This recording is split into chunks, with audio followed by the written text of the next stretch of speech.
Hey guys, this is Oscar with Operation Warrior Athlete. This is part 2 of PTSD 101. The title of this is going to be My Dark Days and Thank You Fairmont State. And you'll realize why I say my dark days and then Thank You Fairmont State at the end of the video. But when I returned home, or a unit returned home in late 2005, around September time. During that time, I was already in a set mind that I was just gonna get lost, and I believe that I didn't head home to New York until like December of 2005. I didn't want to see my family. I didn't want to talk to them. I didn't want to, have those conversations. How was it? And maybe things that we endure. But it was a tough time. We lost 48 Marines in our battalion. But when I see Iraq today, I see all the accomplishments that we were able to provide for the locals there. A lot of people may see it any other different. I respect that opinion, but I was able to walk those streets. I was able to talk to those people out there. So I know what we did out there. So I respect your opinion, though. I returned to Fairmont. Fairmont is a very small town in Fairmont, West Virginia, and I attended the university there. At that time, it was like, I believe it was a college, and then went on to be a state college, and then a university. It was pretty dark for me, and what I mean by pretty dark, pretty much, I was just angry at the world. I was very, very defiant to society myself. A lot of times it was towards authority, like police officers. I know that I had the mindset of, what can you do to me? How can you hurt me more than I've been hurt? So I guess at times it was just a death wish that I was invincible, but it wasn't the case. I returned to classes in 2006, and it was probably, if I look at back now, it's probably a big mistake. 25, 26-year-old kid in a political science class that there's a lot of people that have a lot of opinions, and this is America. You should have your own opinion, but returning from Iraq probably wasn't the wise decision. It was really the hottest point of the war, and a lot of things were going on, and a lot of people had saying and thoughts, and I wasn't aggravated at those thoughts at all, but I was really angry that, if you haven't walked a mile in my shoes, don't judge. But that was part of society at that point. During that time at Fairmont State, from 06 to 08, like I said, it was pretty dark. A lot of drinking. I lost myself in alcohol. It was nonstop with that. A lot of partying. I experimenting with marijuana. I'll be straightforward with you. There was one particular moment stands out for me, that I was sitting in the rooftop of my house and wondering what would the world be without me. And you can say that was suicidal thoughts, but that's where I was, because it was so dark. At one point in my life there, I played football, and my behaviors, pretty much a disrespect to individuals, got me kicked off the team, and well deserved. I commend those individuals. And I don't criticize anyone at Fairmont State. It was my duty, my job, to inform them of what was going on. And then no one owed me anything. It was up to me. So Fairmont State became pretty much, for those 2 years, a zone that, I had relationships that I burned bridges with. I was involved in, very, very toxic friendships and relationship myself. And I don't blame those individuals. Those are decisions that I made for myself. But when we talk about relationships, I was getting myself into relationships that I know they wouldn't last, or I was making poor decisions, and hurting other individuals. With that said, college continued, but the amazing part through my struggles is that I had a lot of individuals that love me and support me. I had a lot of individuals that drove 200, 300 miles to be there for me when the time was needed, and not one judgment was passed. What I remember from Fairmont State, pretty much, like I was saying, is just running away from my problems, not communicating, and not getting a lot of help. I would attend the VA once in a while, and things will get better, and then I'll just start the cycle again of anger and lashing out and alcohol and things like that.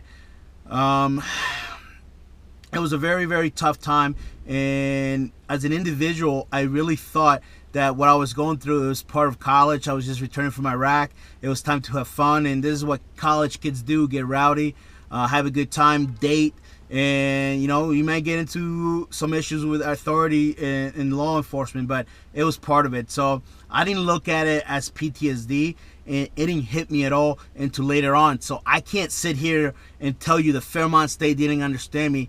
I didn't understand myself. I didn't understand the journey that I was enduring at that point. So with that said, I couldn't communicate anything what I was enduring, and those conversations really never went down.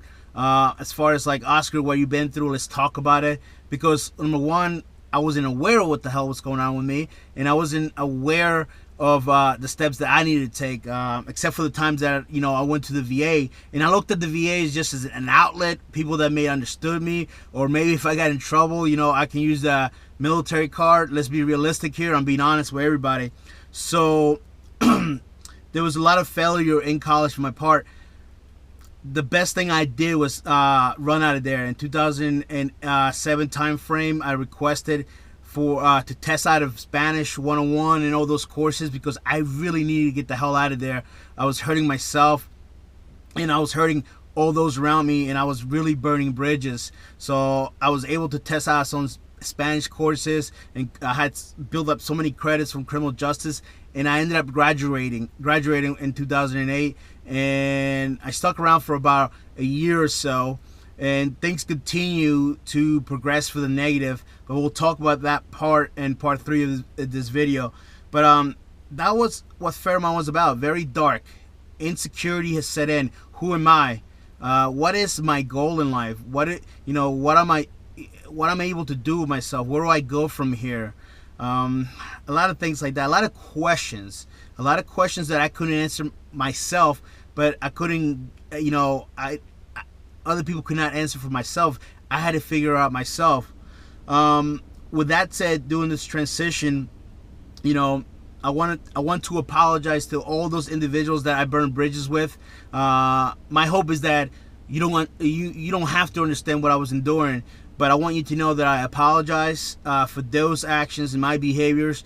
And it may be a few years too late, and I burned those bridges, but I can't do nothing to repair those situations anymore. That's the past for me, and I'm able to let go and move on. But what I can do for sure is apologize.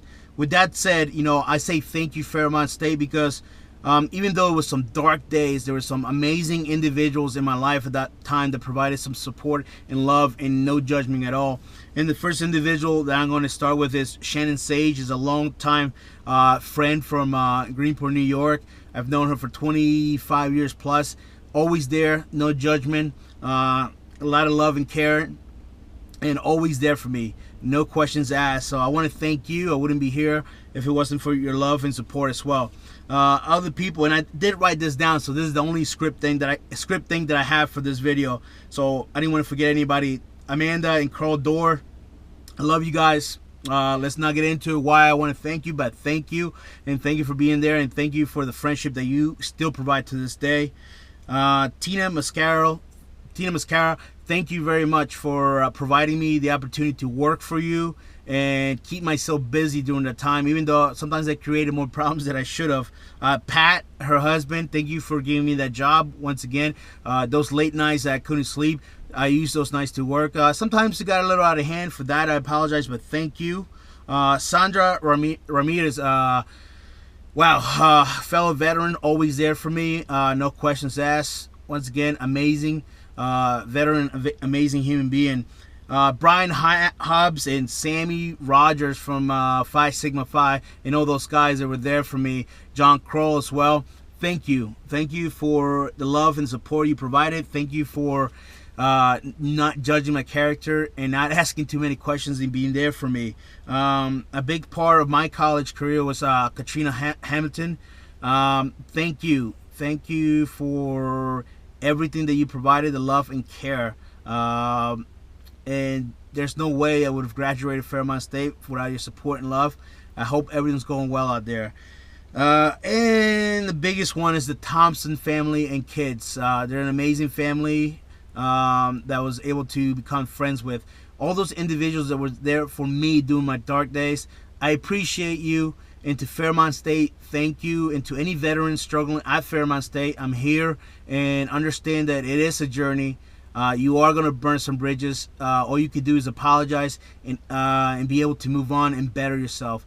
Once again, thank you everyone. I hope this video is straight to the point of the things that I was enduring with. Thank you. Take care.